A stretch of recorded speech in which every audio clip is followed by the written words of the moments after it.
So, Mr. Chairman, my question to the nominee is, first, Madam Nominee, can you tell the committee in the period that you are there as a Minister for Lands, you have been, as you have just put it now, you have been following up grabbed lands and land that have been grabbed.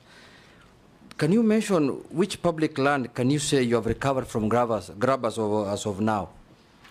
And secondly, whether it was necessary for you to go to that scene, what necessitated you going to that place? Because how many land can you visit if, as a minister to go and that is a security issue, that is an enforcement issue.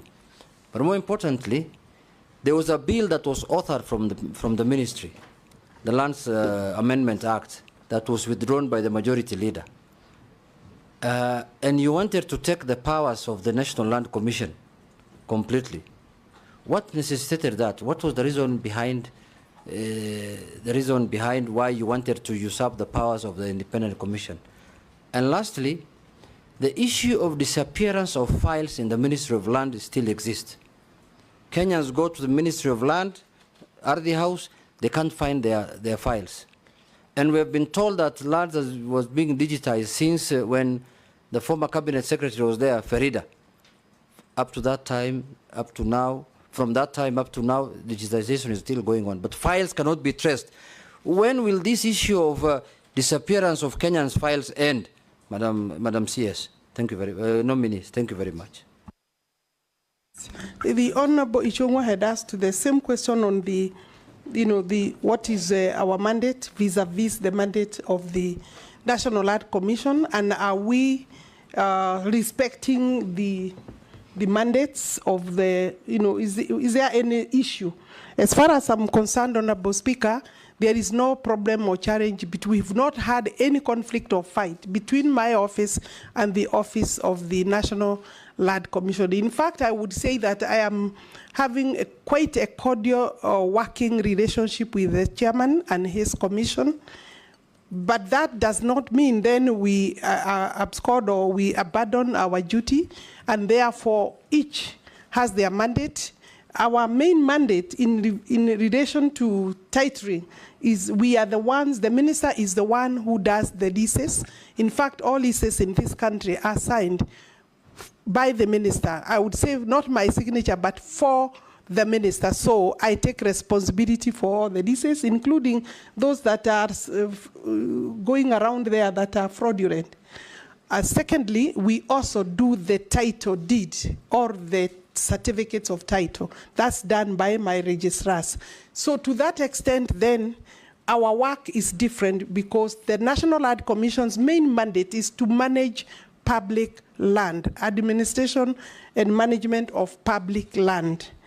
And the amendments that we were proposing were speaking to the valuation.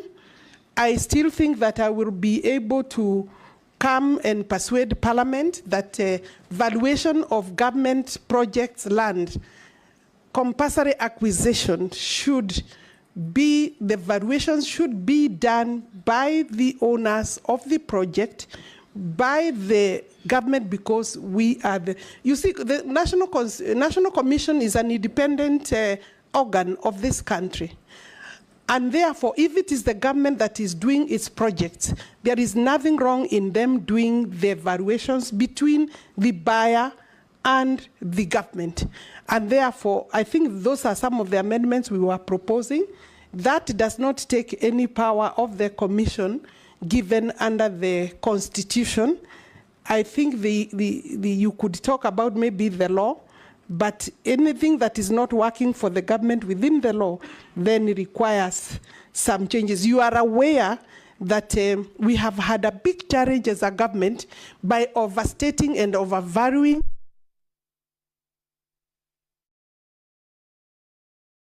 you may not be able to confirm in terms of the valuations, the integrity and the authority of that valuation. The chief government valuer is under my ministry, and therefore that is something we've been in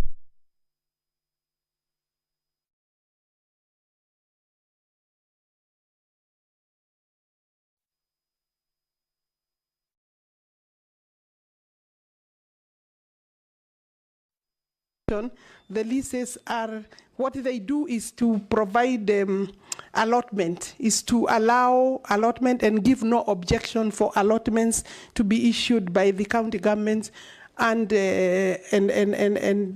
therefore ensuring that public land is granted to only those who deserve to be granted the public land. And we have no dispute in respect of allotments of land between ourselves and the national government.